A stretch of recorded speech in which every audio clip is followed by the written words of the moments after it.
Please watch to the end. Comment and respond to other people's comments. Today, a man is facing a first-degree murder charge after a road rage shooting on Saturday. Yeah, this one happened on the southbound North I-35 service road near MLK Boulevard. Officers first responding to this at the scene at 4 o'clock on Saturday after getting multiple calls of shots fired in the afternoon. And once they got there, they found the person on the road. They were identified later as Adan Marez. Officers investigated the scene and found that Marez was the victim of a road rage incident involved with a gold sedan. Officers say that road rage spanned for several miles before coming to a stop at a red light there where Marez exited his car.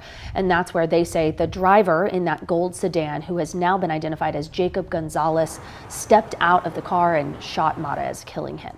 Gonzalez is now facing that first-degree murder charge. Police made an arrest after an alleged deadly road rage shooting back on Saturday. Police say on Saturday, the suspect Jacob Gonzalez and the victim Adan Marez got into a road rage incident that lasted several miles on Interstate 35. Both cars eventually stopped at a stoplight near MLK Jr. Boulevard. That's when officers say Marez got out of his car and Gonzalez shot him. Police say the victim was not armed. Gonzalez faces a felony murder charge. Today, a weekend homicide in Austin stemmed from a road rage incident. And tonight, we look into the likelihood of this being a self-defense case. KXAN's Brianna Hollis reports. New court documents reveal more of what led up to this man, 21-year-old Jacob Gonzalez, allegedly shooting and killing 54-year-old Adan Marez. The Austin Police Department says road rage activity, quote, spanned for miles, and Gonzalez's arrest affidavit says this started when the car Marez was a passenger in cut Gonzalez off while exiting I-35. Police say Gonzalez honked and threw trash at Marez's car, and when both cars stopped at a red light at I-35 and MLK, Marez got out and walked over to Gonzalez's car. Witnesses say Marez didn't have any weapons on him. The two argued for a bit, and then Marez started to walk back to his car. According to police, Gonzalez admitted to shooting Marez, but said he thought Marez was going to punch him and, quote, it was supposed to be just a warning shot. I didn't mean for it to be fatal. You squeezed the trigger. That was not a warning shot. The state of Texas allows you to be presumed a reasonable person when you're using self-defense if someone tries to enter your car, your house, or your business. Defense attorney Ben Gergen, who's not affiliated with this case, says a person would likely have to enter your car in a situation like this for a self-defense argument to hold up. The road rage aspect, however, does add an extra layer. There were several witnesses to Austin's 7th homicide of 2025.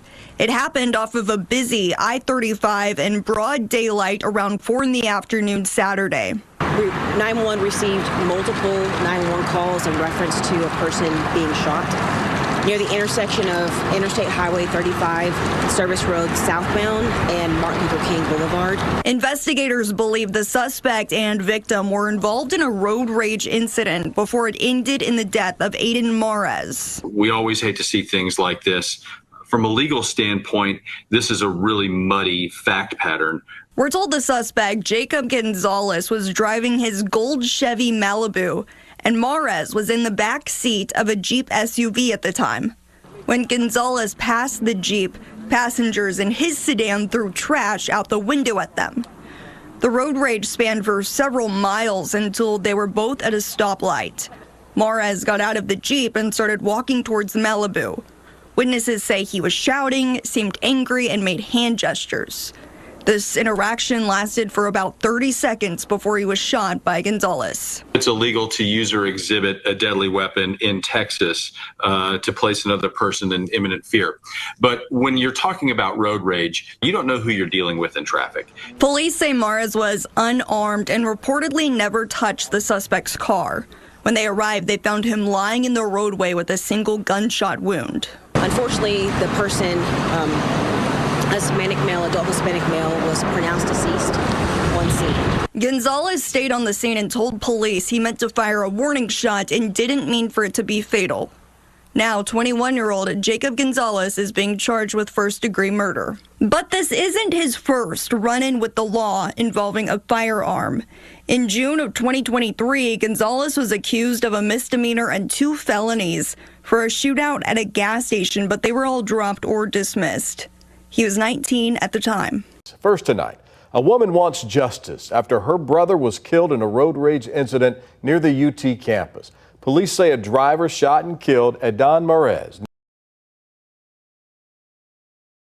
I-35 and Martin Luther King Jr. Boulevard back on Saturday. KVU's Darrenisha Heron spoke with his sister earlier today. Darrenisha. Well, of course, Brian, his sister is hurting because of how this all happened, right? She says the road rage shooting was just unnecessary. This is 54-year-old Adan Marez, also known as Adam, and his older sister, Carmen Castillo. Now, today, Austin police announced 21-year-old Jacob Gonzalez is under arrest, charged with murder for his death. Now, according to police records, the road rage incident on Saturday spanned several miles after Adam cut off Gonzalez. That's when Gonzalez began honking and throwing trash at Adam's Jeep. The two ended up at a stoplight when witnesses say Adam got out of his vehicle unarmed and started arguing, but stayed at least like a lane distance away. Now, police say Gonzalez then shot him. His sister says their family is in shock. I just couldn't believe it, that's what it was, you know. How could someone just, be so cruel and do that? Adam was a funny guy. He would always come around and give us hugs and kisses. She also says Adam loved fishing and was a mural artist. According to police records, the suspect stayed on the scene and admitted it was only supposed to be a warning shot. Carmen now has her own warning for anyone who finds themselves in this situation. If someone's trying to follow you, trying to run you over the road, just stay in your vehicle, call the police, and let them know what's going on. Because there's no reason for our life to be taken the way my brother's life was taken.